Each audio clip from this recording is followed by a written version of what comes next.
अभय अंशु और निशी के साथ साहिल के फैशन शो में आया था। फैशन शो एक बड़े 5 स्टार होटल में था। होटल के गेट के पास गार्ड्स इनविटेशन देखकर ही लोगों को अंदर जाने दे रहे थे। गेट के पास पहुंचते हुए अंशु ने अभय से कहा, भैया हमारे पास इनविटेशन तो है ही नहीं और बिना इनविटेशन के यहाँ एंट्री नहीं मिलेगी, अब क्या करें? अभय ने कहा, रुक मैं साहिल को कॉल करता हूँ। अभय ने साहिल को कॉल किया, उसने कॉल नहीं उठाया। अभय ने फिर से डायल किया तो दूसरी ओर से आवाज आई, हेलो कौन बोल रहे हैं? जी मैं साहिल से बात करना चाहता हूँ, अभय ने कहा। उधर से आवाज आई, अभी साहिल सर बहुत बिजी है, अगर आपका कोई मैसेज हो तो आप मुझे दे दीजिए। मेरा नाम अभय है, क्या आप साहिल को बता सकते हैं कि मैं यहाँ बाहर उसका वेट कर रहा हूँ, मेरे पास इनविटेशन नहीं है इसलिए मैं अंदर नहीं जा पा रहा हूँ। अभय ने कहा, आप अभय जी हैं? दूसरी ओर से आवाज आई, जी हाँ अभय। अभय ने जवाब दिया। दूसरी ओर से बात कर रहे शख्स ने कहा, अभय जी आप 2 मिनट वेट कीजिए, मैं अभी आपको लेने के लिए आ रहा हूँ। ये कहकर उसने कॉल कट कर दी। अभय, निशी और अंशु गेट के एक ओर खड़े हो गए। थोड़ी देर बाद एक आदमी उनके पास आया। अभय उसे देखते ही पहचान गया, वो विपिन था, साहिल का असिस्टेंट। उसने उन तीनों को हेलो कहा और फिर गेट के अंदर ले गया, मगर वो उन्हें उधर नहीं ले जा रहा था जहां सभी लोग जा रहे थे। अभय को ये देखकर हैरानी हो रही थी और वो चुपचाप विपिन के पीछे चलते जा रहे थे। थोड़ी देर बाद वे एक ग्रीन रूम में एंटर हुए। अंदर जाते ही निशी की आंखें हैरानी से फैल गई। अंदर साहिल था। वो अभय को देखकर बहुत खुश हुआ। उसने अभय को देखते ही उसे गले लगा लिया। अभय ने अंशु और निशी से उसका परिचय करवाया। साहिल उनसे मिलकर खुशी से बोला, सच में अभय कितना समय निकल गया ना, ये दोनों कितने बड़े हो गए हैं। याद है बचपन में जब मैं तेरे घर आता था तब ये दोनों पूरा समय मेरे आगे पीछे घूमते रहते थे, और ये निशी, इसकी बकबक तो आज भी मुझे याद है। ये सुनकर अंशु ने निशी की ओर देखकर मुंह चिढ़ाया और बोला, ये तो आज भी ऐसी है। शट अप अंशु, निशी बोली। उसने देखा साहिल हंस रहा था, वो शर्मा गई। साहिल ने उसके सर पर हाथ रखते हुए बोला, सच में ये आज भी नहीं बदली, आज भी उतनी ही प्यारी और क्यूट है। निशी खुश होकर बोली, थैंक यू भैया। साहिल बोला, अच्छा चलो अभी फैशन शो का टाइम हो रहा है, बाकी की बातें हम बाद में आराम से बैठकर करेंगे। तुम लोगों के बैठने के लिए मैंने खास अरेंजमेंट्स कर रखे हैं। फिर उसने विपिन को बुलाया और अभय, निशी और अंशु को उसके साथ भेज दिया। अभय ने देखा जहां फैशन शो होने वाला था उस हॉल में काफी लोग आ चुके थे। विपिन ने उन्हें ले जाकर सबसे आगे वाली वीआईपी सीट्स पर बिठाया। फिर वो बाकी के अरेंजमेंट्स के लिए चला गया। इधर होटल के बाहर खड़ी सुल्लू अभी भी स्नेहा का वेट कर रही थी। उसके दिमाग में अभी भी उसके दोस्तों द्वारा बताई गई बातें गूंज रही थी। क्या सच में फैशन शो में किसी ने भी मेरा नाम तक नहीं लिया, और तो और उसका क्रेडिट भी किसी और को दे दिया? और ये परिधि और मानसी, ये नाम तो मैंने आज तक कभी सुने ही नहीं। आखिर ये है कौन?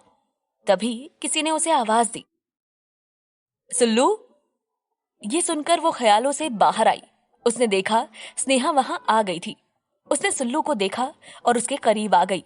फिर उससे बोली, सॉरी सुल्लू, मुझे बहुत देर हो गई ना, चल अंदर चलते हैं। वैसे तू बहुत ज्यादा प्यारी लग रही है, कहीं रैंप वॉक करने का इरादा तो नहीं है ना? इतना कहकर स्नेहा हंसने लगी। सुल्लू भी बेमन से मुस्कुराई। वो दोनों अंदर की ओर चल दिए। सुल्लू स्नेहा के साथ हॉल में पहुंची जहां फैशन शो होने वाला था।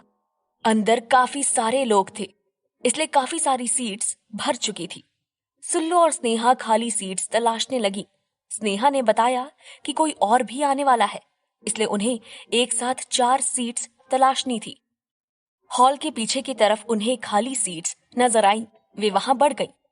स्नेहा जिनका वेट कर रही थी उनके बारे में सुल्लू के पूछने पर स्नेहा ने बताया कि वो उनकी बहन और उनकी बेटी का वेट कर रही थी। एक्चुअली ये इनविटेशन स्नेहा की बहन को मिले थे। उन्हें 2 एक्स्ट्रा इनविटेशन मिले थे जो उन्होंने स्नेहा को दे दिए।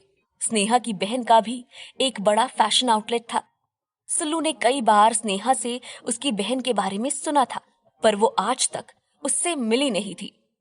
थोड़ी देर के बाद उसने देखा कि स्नेहा मुस्कुराती हुई किसी को हाथ हिलाकर अपने पास आने का इशारा कर रही थी। सुल्लू ने उस ओर देखा। सामने से 2 लड़कियां आ रही थी, जिनमें से एक थोड़ी बड़ी उम्र की लग रही थी। उसने डार्क रेड कलर की साड़ी पहनी हुई थी और बहुत हेवी मेकअप और ज्वेलरी पहनी हुई थी। सुल्लू को उसे देख के लगा जैसे वो अपने किसी रिश्तेदार की शादी में आई हो। उसके साथ वाली लड़की सुल्लू की हम उम्र की लग रही थी। उसने पर्पल कलर का नी लेंथ ड्रेस पहना हुआ था। जब वो दोनों उनके करीब आए तो स्नेहा ने सुल्लू से उनका इंट्रोडक्शन करवाया। स्नेहा ने कहा, सुल्लू, ये है मेरी बड़ी बहन नमिता और ये है इनकी बेटी मानसी। मानसी नाम सुनते ही सुल्लू के कान खड़े हो गए। उसे अब कुछ कुछ समझ आ रहा था। तो उसकी सारी डिजाइन्स का क्रेडिट इस मानसी को दिया गया था। मगर क्यों? ये सवाल अब भी सुल्लू को परेशान कर रहा था। सुल्लू ने उन दोनों को पोलाइटली हेलो कहा।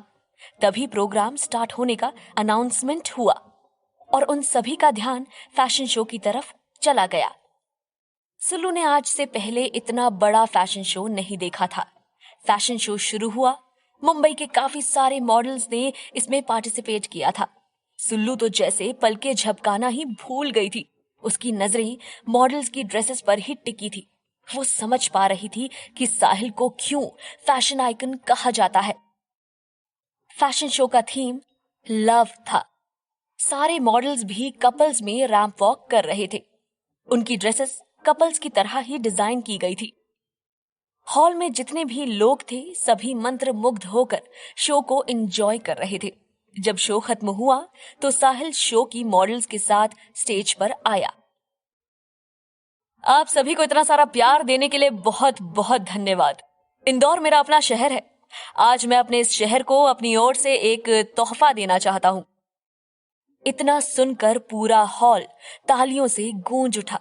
साहिल ने आगे कहा, मैं जल्दी ही अपना क्लोथिंग ब्रांड और एक नया आउटलेट शुरू करने वाला हूँ और उसकी एक ब्रांच मैं इंदौर में भी ओपन करने वाला हूँ।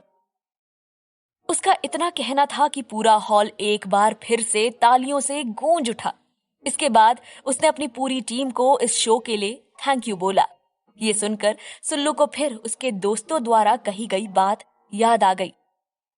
उसे बहुत खुशी और आश्चर्य हो रहा था कि इतना बड़ा डिजाइनर इतना हम्बल है कि अपने काम का सारा श्रेय खुद ना लेते हुए इसे टीम वर्क बताया है।